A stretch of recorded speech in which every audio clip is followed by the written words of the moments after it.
So there's been a Hunter's Fury setup for a while now that is very popular on YouTube, where you can, in legendary missions, solo rooms by one-shotting everything.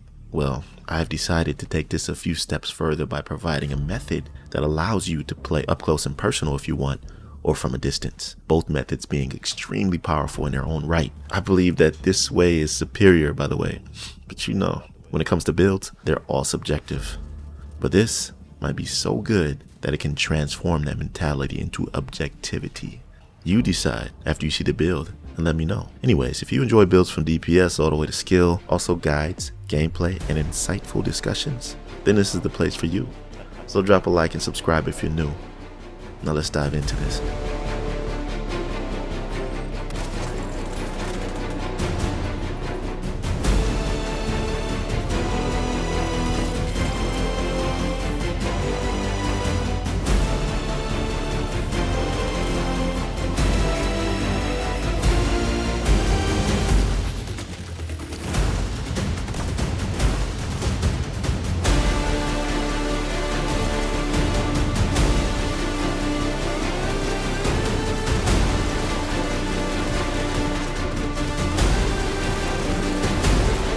Thought I was dead, didn't you?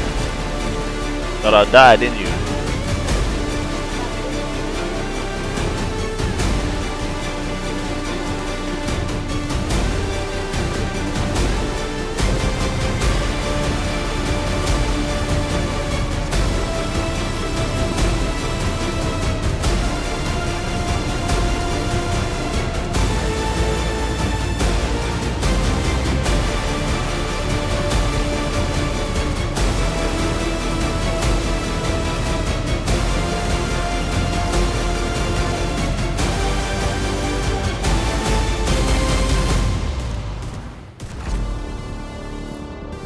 Easy money, baby.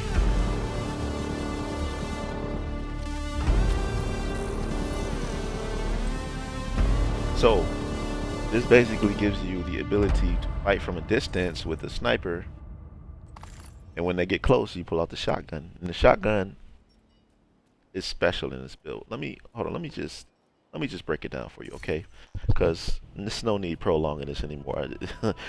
This is really hype, and I've been using this template pretty much for my last couple builds, and it works out really well, and especially with Hunter's Fury, because there was a build going around with the Hunter's Fury where it was real popular, and you know, some YouTubers put it out where you would use headshot damage and just chain kill everything because you had pummel on the M870. Now, I wanted to take just a step further by using the same methods, and I don't know, maybe I should use Perfect Headhunter with Walker and Harris and company, but I just can't deny that 15% headshot damage that Providence gives you for the one piece. Now, Headhunter, of course, you know what this does, man.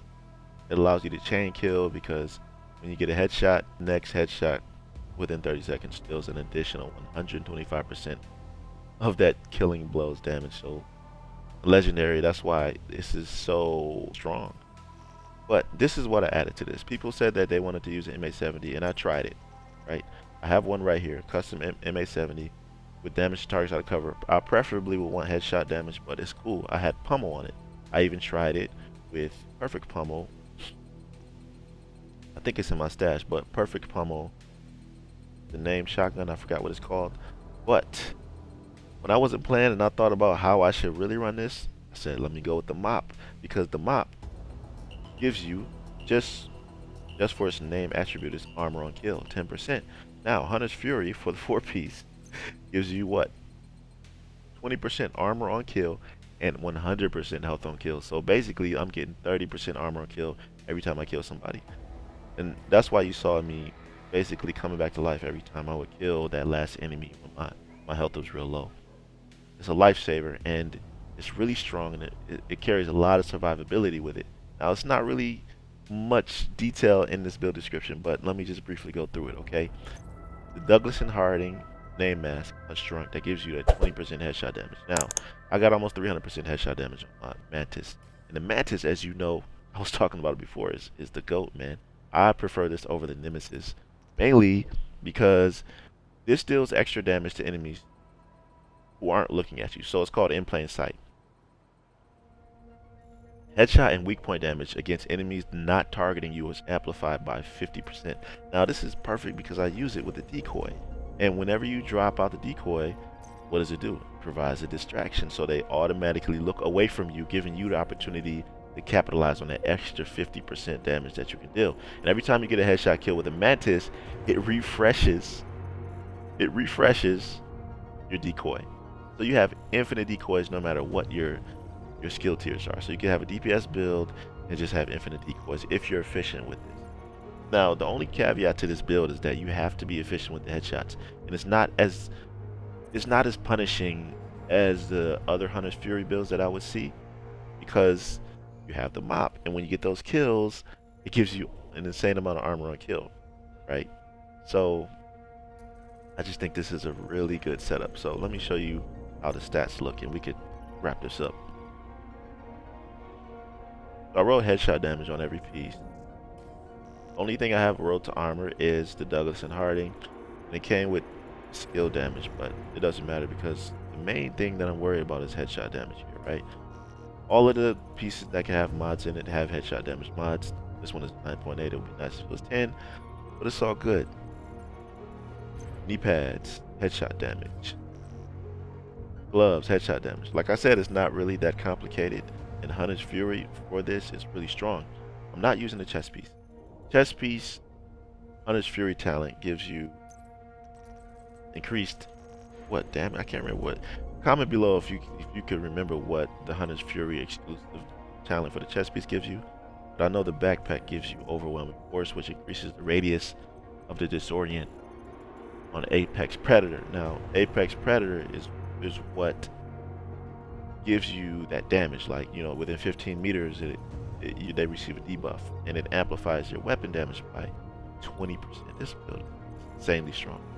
And then, you know, you got the CC with the disorient, because every time you kill somebody, they just drop down to their knees. So I think the mop is a very good weapon to use with this, especially since with the MA70s and the other weapons that you use, you have to reload those weapons shell by shell. Granted, if you have pummel, because you know, pummel, this talent increases, or it gives you like 40% weapon damage, plus it refills your magazine after 3 consecutive kills.